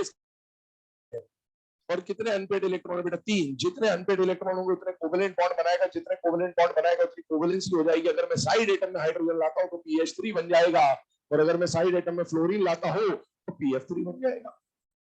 क्लोरीन ले आओ, PCl3 बना लो, बनाइए आराम से, इत्मीनान से कुछ भी बनाते रहिए। क्या इसके पास अभी एक लोन पेयर है? यस। जिस शेल में लोन पेयर है क्या उसी शेल में खाली डब्बा भी है बेटा? यस। कितने लोन पेयर है? एक। क्या कम से कम एक खाली डब्बा है या नहीं है? तो क्या ये एक बार जंपिंग कर सकता है बेटा? यस। और अगर एक बार जंपिंग करेगा तो न्यूट्रल से न्यूट्रल में covalency always expands by a value of 2। अभी मैंने ये नहीं बनाया, हम डायरेक्ट बात कर रहे हैं। अब आप देखो, अगर मैं यहां पर हाइड्रोजन लाऊं तो बताइए क्या बनेगा? PH5। लेकिन PH5 एग्जिस्ट नहीं करता। क्यों नहीं करता वो बाद में देखेंगे ड्रैगो रूल में। एक्चुअल में उसकी कहानी क्या होती है कि अगर आपको PH5 बनाना है, इधर देखो सुन लगा 2 मिनट है ना, बाकी हम लोग डिटेल में डिस्कस बाद में करेंगे। ये होगा PH5 अगर बनाना है तो डी का इस्तेमाल करना पड़ेगा, और हाइड्रोजन के पास उतनी एनर्जी नहीं होती कि वो डी को पार्टिसिपेट करवा पाए, कॉन्ट्रैक्शन नहीं करवा सकता वो। और इसीलिए जब डी का इस्तेमाल होगा थर्ड पीरियड के साथ, सेकेंड में तो डी होता ही नहीं, तो वहां कोई दिक्कत ही नहीं। थर्ड पीरियड ऑनवर्ड अगर डी का इस्तेमाल करना होगा तो हाइड्रोजन वो कारनामा नहीं करवा पाएगा, और इसीलिए यहाँ हाइड्रोजन नहीं आ सकता। पर क्या यहाँ पर क्लोरीन आ सकता है? यस। क्या यहाँ पर फ्लोरीन आ सकता है? यस। इनका ईएन बहुत ज्यादा होता है, कॉन्ट्रैक्शन करवा देंगे, आगे देखेंगे इस बात को और डिटेल में जब हाइब्रिडाइजेशन। आइए इस पे सल्फर पे आते हैं। ग्राउंड स्टेट के हिसाब से 3s4 ये कहानी है बेटा इसकी। और अभी इसके पास कितना कोवेलेंट बॉन्ड बनाएगा, जितना कोवेलेंट बॉन्ड बनाएगा उतनी कोवेलेंसी हो जाएगी। क्या अभी मुझे डी ऑर्बिटल की जरूरत पड़ रही है? क्या नहीं। तो अभी हाइड्रोजन आ सकता है, और हाइड्रोजन आ सकता है तो कितने हाइड्रोजन आएंगे? तो क्या बनेगा? SH2 या H2S। यहां पर अभी कोवलेंसी 2 है, क्या इसके बाद 2 लोन पेयर है बेटे? यस। और क्या आउटर मोस्ट शेल में 2 डब्बे है या नहीं है? 2 बार जंपिंग करेगा, और जब पहली बार जंपिंग करेगा तो 2 से 4, दूसरी बार 4 से 6। अब बताओ, अगर मुझे 4 दिखाना, इधर देखना 2 मिनट, 4 दिखाना तो 1 2 3 4 ऐसा बनेगा क्या? इसके लिए डी की जरूरत पड़ेगी, और डी की जरूरत पड़ेगी तो हाइड्रोजन। क्या बात समझ में आ रही है आपको? यहां पर डी की जरूरत पड़ेगी, हाइड्रोजन नहीं आएगा। इसका मतलब है क्या SH4 और SH6 बन सकता है? नहीं बन सकता। आगे इसको और डिटेल में देखेंगे कि ना, अभी थोड़ा सा दिमाग को फिट कर ले इस बात। अच्छा, अगर मैं साइड एटम में यहां फ्लोरीन लाता, SF2 बन जाता। फ्लोरीन आराम से कराएगा, कोई दिक्कत नहीं। Most electronegative element SF4 SF6। अच्छा, अगर मैं यहां इसमें और इसमें बात कर रहा हूं, फिलहाल इसकी जरूरत नहीं पड़ेगी क्योंकि हमें उस कंडीशन में, अगर ऑक्सीजन लाता हूं इस केस में, बताइए कितने ऑक्सीजन आएंगे? 2। क्या बनेगा? SO2। यहां पर SO3। ठीक है, ध्यान रखना, इसको देख के कोवेलेंसी डिसाइड नहीं होती, कोवेलेंसी बॉन्ड से होती है डिसाइड। चलिए, इसके बारे में यहां पर क्वेश्चन लिख दे रहा हूं, चेक करिएगा। अगर आपको दिया गया PCl4, PCl3 से स्टार्ट कर दे तो PCl3 PCl4 PCl5 PCl6 PCl7, ध्यान सुनना, जिस तरह से मैंने बोला कि सेकेंड पीरियड के पास में 5 या 6 आइटम नहीं आ सकते, ऐसे ही ध्यान रखना थर्ड पीरियड के पास में 7 आइटम तो कभी नहीं आ सकते। स्टैटिक इंटरेस्ट हो जाएगा। 7 एटम नहीं आ, 7 एटम नहीं आ सकते। दोनों में डिफरेंस अभी हम लोग समझेंगे बाद में। अभी आइए, क्या फास्फोरस के पास ग्राउंड स्टेट में कोवेलेंसी 3 होती है बेटा? यस। और इसमें भी कोवेलेंसी 3 है, बन जाएगा। क्या ये एक्साइट हो सकता है? यस। एक्साइट होकर क्या बना लेगा? 5 बना लेगा। ये दोनों तो बनेंगे नहीं। हाँ, अगर ये आयन होता, बनते हैं solid state hybridisation of PCl5, पर वो आयन में होते, न्यूट्रल में नहीं होते। सल्फर की बात करते हैं, अगर आपको दो SF2 SF3 SF4 और SF6, तो ध्यान से देखें, SF2 बन जाएगा, 4 बन जाएगा, 6 बन जाएगा, लेकिन न्यूट्रल फॉर्म में इन दोनों का एग्जिस्टेंस पॉसिबल नहीं है। इसको नोट करें आप। ये हो गया 1 2 3 लिख लिया सबने? 2 मिनट का समय दे रहा हूँ, 1 2 3 छाप लो। अभी एक क्लोरीन और लिखना, तो वो मैं लिख देता हूँ।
देखिए बेटा यहाँ पर ध्यान देना, लास्ट वाला जो केस हम लोग यहाँ पे डिस्कस कर रहे हैं उसमें क्लोरीन के बारे में बात कर रहा हूँ।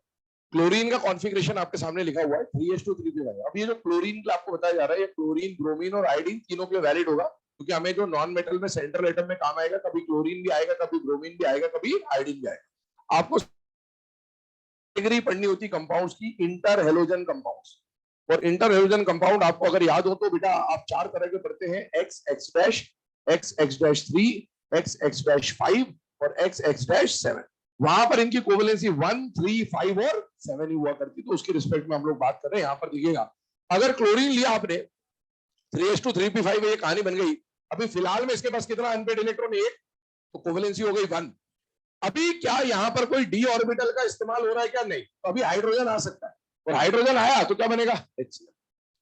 अभी फ्लोरीन आया तो ClF बन गया, अगर आयोडीन आता तो ICl बन जाता। इस तरह की बात चल रही है, ठीक है। अब अगर मैं इसमें देखूं तो 1, 2, 3 लोन पेयर है, और क्या आउटर मोस्ट शेल में 3 खाली डब्बे भी है? यस, मतलब 3 बार जंप कर सकता है बेटा, 1, 2, 3। पहली बार जंप करेगा तो 1 से हो जाएगा 3, 3 से हो जाएगा 5, 5 से हो जाएगा 7। अब क्या यहाँ पर डी का इस्तेमाल हो रहा है? यस। डी का इस्तेमाल हो रहा है? यस। डी का इस्तेमाल हो रहा है? यस। मतलब H नहीं आ सकता। ये बात समझ में आ जानी चाहिए। अगर मैं फ्लोरीन लाता हूं तो ClF3 बन जाएगा, अगर मैं फ्लोरीन लाता हूं ClF5 बन जाएगा, अगर मैं फ्लोरीन लाता तो ये बन जाएगा, लेकिन ये एग्जिस्ट नहीं करेगा स्टेरिक हिंड्रेंस की वजह से। थर्ड पीरियड के आसपास 6 से ज्यादा एटम कभी नहीं आ सकते। SF6 बन जाता है 6 एटम, PCl6 माइनस बन जाता है, 7 वाला नहीं बनेगा। तो इसका एग्जाम्पल क्या है? इसका एग्जाम्पल ये, इस एग्जाम्पल को ध्यान से देखें, कल इसका स्ट्रक्चर बनवाया भी नहीं शायद आपको, number of double bonded oxygen upon number of OH वाली ये कंडीशन थी। अब देखिए कितने साइड आइटम्स दिख रहे हैं इसके आसपास। 1 ग्रुप है बेटा, 2 ग्रुप है बेटा, 3 ग्रुप है बेटा, 4 ग्रुप है। ग्रुप 4 ही है, लेकिन बॉन्ड कितने बना रखे क्लोरीन ने? 7। तो कम एटम होने के बावजूद भी ज्यादा बॉन्ड बन सकते हैं, क्योंकि मल्टीपल बॉन्डिंग ग्रुप अगर आएंगे तो कम ग्रुप आएंगे, बॉन्ड ज्यादा बन रहे होंगे। तो 4 ग्रुप होते हुए भी 7 बॉन्ड बना रहे, तो इसकी कंडीशन है। इसको अगर हम लोग यहाँ पर रिप्रेजेंट भी कर देते, तो मैं क्वेश्चन के फॉर्म में ClF आ गया, ClF2 आ गया, ClF3 आ गया, ClF4 आ गया। सपोज ये कंडीशन आपको दे दी 2-3 केसेस की, तो ClF, ClF3 एग्जिस्ट करेगा, और ClF2 और ClF4 एग्जिस्ट नहीं करेगा। क्वेश्चन जब आप लिखेंगे तो क्वेश्चन में लिख लेना, identify which of the following will exist and which will not exist, या identify existence and non existence. तो यहां तक आप लोग नोट कर लें, बाकी इसका आगे हम कल ही स्टार्ट करेंगे, है ना। हेडिंग में इसके आगे नोट याद रखना, नोट लिखना है हमको कुछ, तो मैं फिर कल लिखवा दूंगा आपको, तब तक आप लिख लो इसको।